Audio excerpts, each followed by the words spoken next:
Assalamualaikum warahmatullahi wabarakatuh. Alhamdulillah, pada kesempatan ini kita sudah sampai ke bab 6, yaitu bab terakhir dari semester ganjil ya, mengenai dampak penjajahan barat di Indonesia, pergerakan nasional, dan Sumpah Pemuda, di mana kita lihat kompetensi dasarnya 3.6, yaitu menganalisis dampak politik, budaya, sosial, ekonomi, dan pendidikan pada masa penjajahan bangsa Eropa. Kemudian lahirnya pergerakan nasional dan peristiwa Sumpah Pemuda. Sedangkan yang kedua yaitu 4.6, yaitu menalar dampak politik, budaya, sosial, ekonomi, dan pendidikan pada masa penjajahan bangsa Eropa. Lahirnya pergerakan nasional dan peristiwa Sumpah Pemuda. Untuk selanjutnya, sebelum kita ke acara yang lebih lanjut, marilah kita sama-sama berdoa dulu.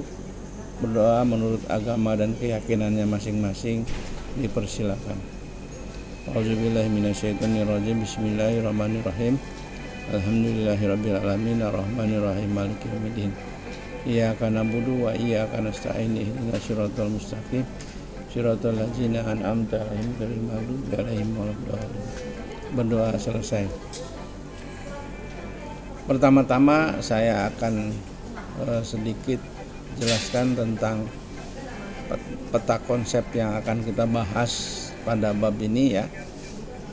Kita tahu bahwa dampak penjajahan barat di Indonesia, termasuk di dalamnya ada pergerakan nasional dan Sumpah Pemuda.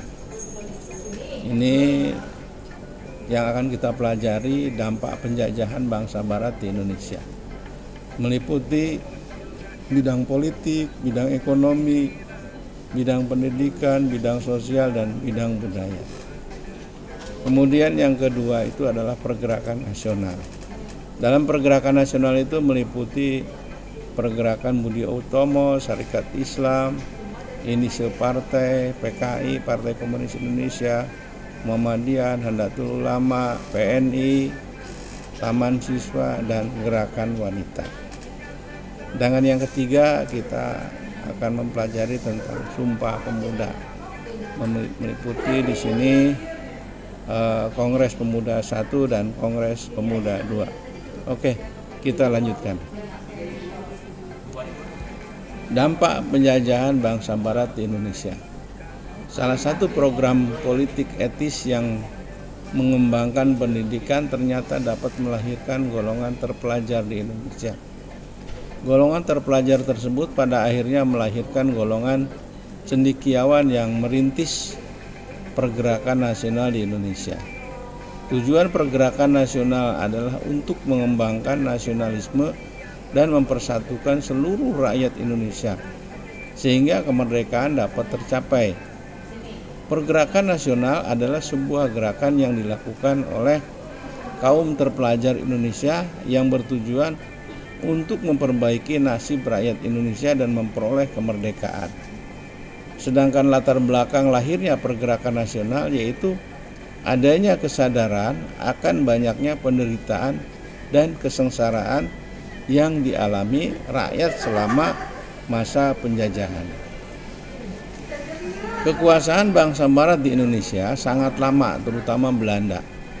Penjajahan bangsa Belanda menyebabkan perubahan kehidupan bangsa Indonesia dalam bidang ekonomi, sosial, politik, dan budaya. Pertama kita lihat dalam bidang politik. Pengaruh Belanda bidang politik terlihat pada masa kerajaan di Nusantara, yaitu adanya intervensi politik terhadap kekuasaan kerajaan tersebut. Belanda melakukan politik adu domba untuk menghancurkan keutuhan kerajaan tersebut. Politik adu domba, politik pecah belah dalam bahasa Belanda disebut dengan divide et impera. Ini merupakan salah satu upaya dari Belanda dalam menguasai sebuah wilayah melalui adu domba pada sistem kerajaan.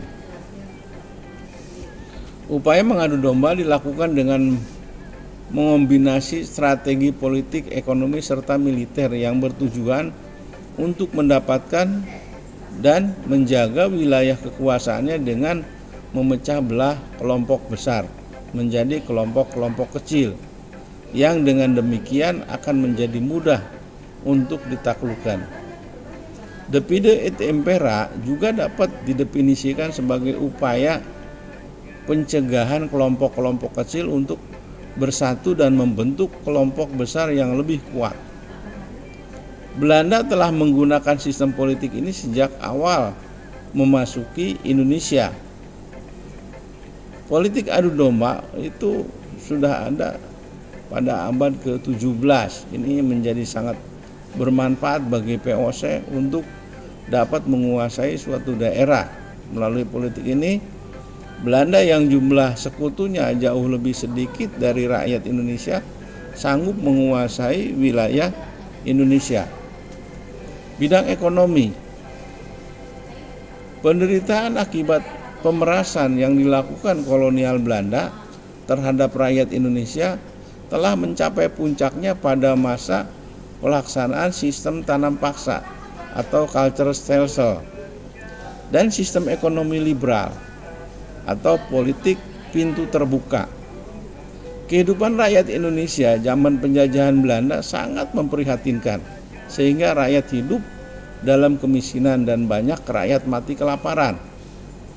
Dalam sistem ekonomi liberal adalah sistem ekonomi yang memberikan kebebasan bagi setiap rakyat di negara penganutnya untuk terlibat pada kegiatan ekonomi demi mendapatkan keuntungan.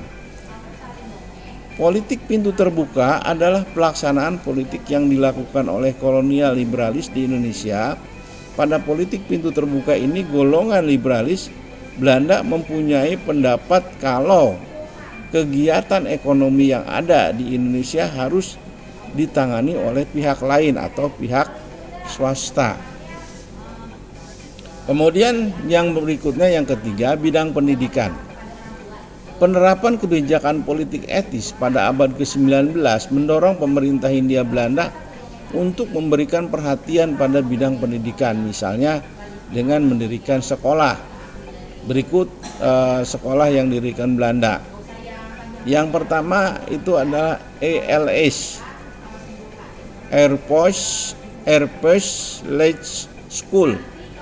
Ini untuk anak-anak Eropa, dan His Holland School untuk anak-anak pribumi. Selain itu, ada sekolah dasar bagi kaum pribumi yang dibedakan antara lain antara sekolah kelas 1 untuk golongan bangsawan dan kelas 2 untuk golongan rakyat biasa. Kemudian B, itu MULO, singkatan dari Middle Outgebreit Lage Onderwijs, yang dilanjutkan ke AMS, Algemeen Middle School, serta HBS, Hogesburger School, dan KS, Quick School, atau sekolah keguruan setingkat SMP dan SMA.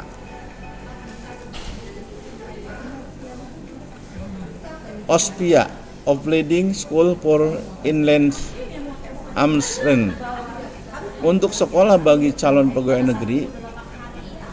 Kemudian Stopia, School to Opleiding van Indische Artsen, untuk sekolah kedokteran.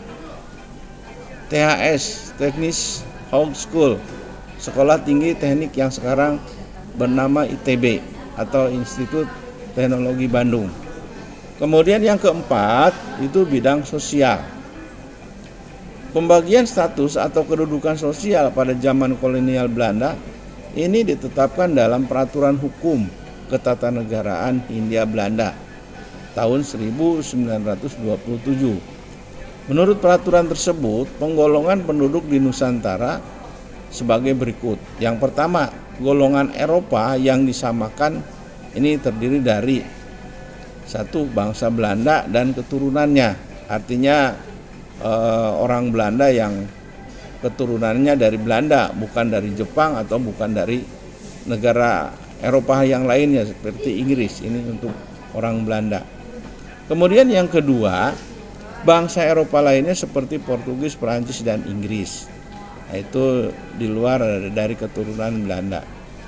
Kemudian yang ketiga, orang-orang bangsa lain atau bukan Eropa yang telah disamakan dengan Eropa karena kekayaannya, keturunan bangsawan, dan pendidikannya. Golongan timur asing yang terdiri dari golongan Cina, Arab, India, dan Pakistan, mereka berada di lapisan menengah. Sedangkan yang C itu adalah golongan pribumi, yaitu bangsa Indonesia asli atau disebut dengan bumi putra yang berada pada lapisan paling bawah.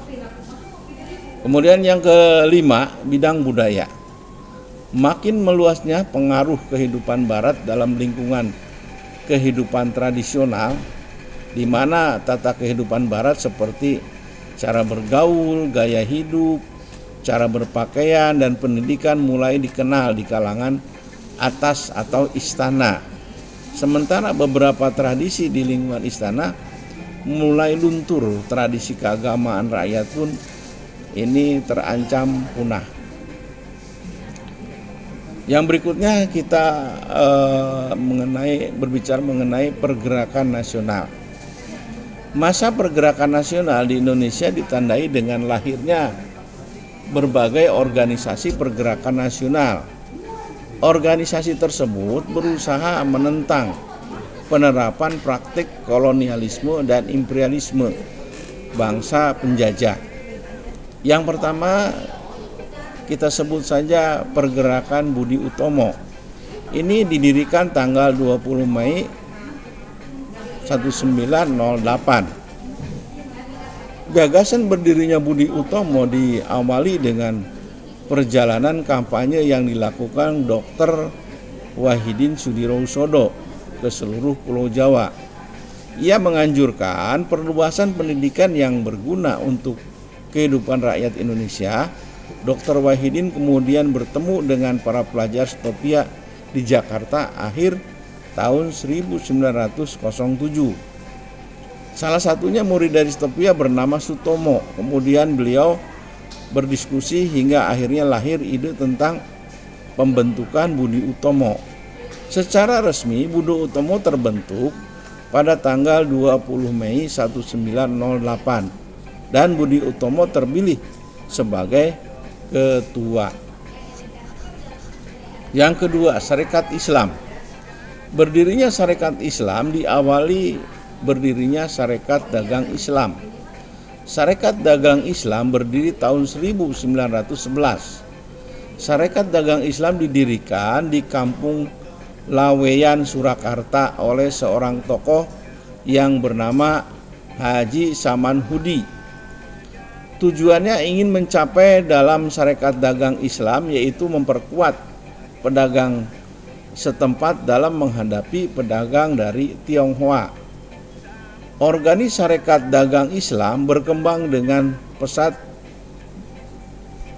Berbagai kalangan ingin bergabung menjadi anggota. Akan tetapi terbentur pada aturan bahwa organisasi Sarekat Dagang Islam hanya diperuntukkan bagi pedagang pribumi. Pada tanggal 10 September 1912, Haji Saman Hudi mengubah nama Sarekat Dagang Islam menjadi Sarekat Islam. Tokoh yang menggagas itu adalah Hos Cokro Aminoto. Kemudian Indische Partai. Indische Partai adalah organisasi yang berdiri dan menyatakan sebagai organisasi politik dan mempunyai tujuan ingin melepaskan bangsa Indonesia dari segala bentuk penjajahan. Indische Partai berdiri di Bandung tanggal 25 Desember 1912. Tokoh-tokoh yang berjasa berdirinya Indische Partai yaitu Does Dekker yang dikenal dengan Danudirjo Setiabudi, Dr. Cipto Mangunkusumo dan Suhardi Suryaningrat atau Ki Hajar Dewantara. Tiga tokoh yang berperan penting berdirinya Indische Partai tersebut atau disebut dengan istilah tiga serangkai. Kemudian yang keempat, Partai Komunis Indonesia atau disingkat PKI. PKI adalah organisasi sosialis revolusioner yang merupakan jelmaan dari ISDP, Indische School Democratic Vereniging, yang didirikan oleh Snepil, Dekker, dan Brandteder. Semula organisasi ini tidak mendapat simpati rakyat Indonesia. Pada tahun 1920, ISDP menjelma menjadi PKI dengan ketuanya Semaun, wakil ketua Darsono, sekretaris Brigsman, dan bendahara Dekker. Tujuan PKI adalah menyebarluaskan paham sosialis demokratis dengan membangun semangat revolusioner bagi bangsa Indonesia. Kemudian komunis adalah ideologi yang berkenaan dengan filosofi, politik, sosial, dan ekonomi yang tujuan utama terciptanya masyarakat komunis dengan aturan sosial ekonomi berdasarkan kepemilikan bersama alat produksi dan tidak adanya kelas sosial, uang, dan negara. Ciri-ciri ideologi komunis yang pertama, sifatnya ateis. Artinya tidak mengimani adanya Tuhan. 2. Kurang menghargai manusia sebagai individu, dibuktikan dengan ajaran yang tidak mengizinkan seseorang menguasai alat-alat produksi. Kemudian yang ketiga, komunis mengajarkan teori pertentangan atau perjuangan kelas. Kemudian yang kelima, Muhammadiyah. Organisasi pergerakan Muhammadiyah didirikan pada tanggal 18 November 1912. Organisasi ini bersifat non-politik. Tokoh pendirinya Kiai Haji Ahmad Dahlan, bergerak di bidang keagamaan. Kemudian yang keenam, Nahdlatul Ulama atau NU. NU didirikan tanggal 31 Januari 1926 di Surabaya. Tokoh-tokoh pendirinya antara lain Kiai Haji Hasyim Asy'ari, ini dari pesantren Tebu Ireng, Kiai Haji Abdul Wahab Hasbullah, Kiai Haji Bisri, pesantren Jombang, Kiai Haji Ridwal Semarang. Latar belakang berdirinya NU untuk memelihara kebiasaan beragama Islam secara tradisi menurut mazhab Syafi'i, Maliki, Hanafi, dan Hambali. Kemudian yang ketujuh, Partai Nasional Indonesia atau disingkat dengan PNI. PNI didirikan tanggal 4 Juli 1927. Organisasi ini didirikan oleh Soekarno. Tujuan utamanya adalah mencapai Indonesia merdeka dengan ideologi marhain. Tokoh PNI Mr. Sartono, Mr. Ishak Cokro Di Suryo, dan Mr. Sunaryo. Kemudian yang ke-8 itu adalah Taman Siswa. Taman Siswa merupakan sekolah kebangsaan pertama di Indonesia yang didirikan oleh Ki Hajar Dewantara tanggal 3 Juli 1922. Berdirinya Taman Siswa mengawali babak baru perjuangan bangsa Indonesia untuk menanamkan jiwa kebangsaan bagi siswanya. Tujuan pendidikan Taman Siswa adalah mewujudkan masyarakat yang tentram, tertib, dan damai. Dan yang terakhir, yang ke-9 itu Gerakan Wanita. Pelopor Gerakan Wanita Indonesia adalah Raden Ajeng Kartini. Ini merupakan putri Bupati Jepara, Aryo Sosrodiningrat. Raden Ajeng Kartini lahir tanggal 21 April 1897. Karena jasanya 21 April diperingati sebagai Hari Kartini. Kartini mempunyai cita-cita untuk memperbaiki derajat kaum wanita melalui pengajaran dan pendidikan. Di Jawa Barat muncul tokoh wanita bernama Dewi Sartika yang juga hendak meningkatkan derajat kaum wanita. Raden Dewi Sartika lahir di Cicalengka, Bandung 4 Desember 1884 dan meninggal di Cineam, Tasikmalaya itu 11 September 1947 pada umur 62 tahun. Ia adalah tokoh perintis pendidikan untuk kaum wanita. Sumpah Pemuda. Pada tahun 1926 telah banyak berdiri organisasi kepemudaan Manifesto Politik Pemuda Indonesia atau PI. Kemudian banyak berpengaruh terhadap alam pikiran aktivitas kepemudaan pada waktu itu. Para pemuda yang berasal dari berbagai daerah memiliki kesadaran dan pandangan sama dalam hal nasib bangsanya, yakni persatuan dan kesatuan. Kita simak saja Kongres Pemuda 1. Ini dilaksanakan di Jakarta tanggal 30 April sampai dengan 2 Mei 1926. Berikut susunan panitianya: Ketua Muhammad Tabrani, Wakil Ketua Sumarto, Sekretaris Jamaluddin, Bendahara Suarso, dan pembantu itu Sanusi Pane. Organisasi kepemudaan yang lahir pada Kongres 1 meliputi Sekar Rukun, Jong Celebes, Yong Japa, Yong Sumatera Benbon, dan organisasi pemuda dari daerah lainnya. Kemudian pada Kongres Pemuda 2. Kongres ini berlangsung dari tanggal 27 sampai 28 Oktober 1928 di Jakarta. Panitianya Ketua Sugondo Joyo Puspito, Wakil Ketua Joko Marsaid atau dari Yong Japa, Sekretaris Muhammad Jamin Yong Sumatera Benbon, Bendahara Amir Saripudin Yong Batak Bon, sedangkan pembantu umum 1 Johan Muhammad Kol, ini Yong Islamanten Bon. Yang kedua Koco Sungkono, Pemuda Indonesia. Yang ketiga Senduk Jong Celebes. Yang keempat J. Leimena Jong Ambon. Dan yang kelima Rohyani, Pemuda Kaum Betawi. Agenda utama dalam sidang yang ketiga tanggal 28 Oktober 1928 menghasilkan keputusan bersama dengan Kongres. Hasil Kongres diantaranya 1. Ikrar Sumpah Pemuda. Pertama, kami putra dan putri Indonesia mengaku bertumpah darah satu tanah air Indonesia. Kedua, kami putra dan putri Indonesia mengaku berbangsa satu bangsa Indonesia.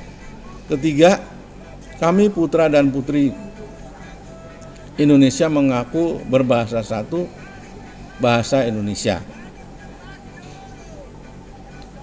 Menetapkan lagu Indonesia Raya karya dari W.R. Wage Rudolf Supratman sebagai lagu kebangsaan Indonesia, dan pertama kali lagu Indonesia Raya dikumandangkan.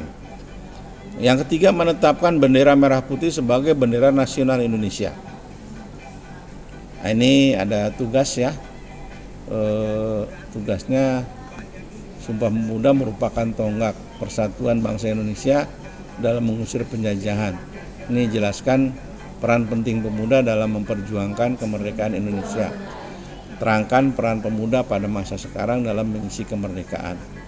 Nah, untuk refleksi diri di sini Anda bisa silakan di checklist ya. Yang pertama, memahami dampak penjajahan Barat di Indonesia. Bagaimana setelah Anda mempelajari ini, apakah tidak menguasai atau sangat menguasai, silakan di checklist ya.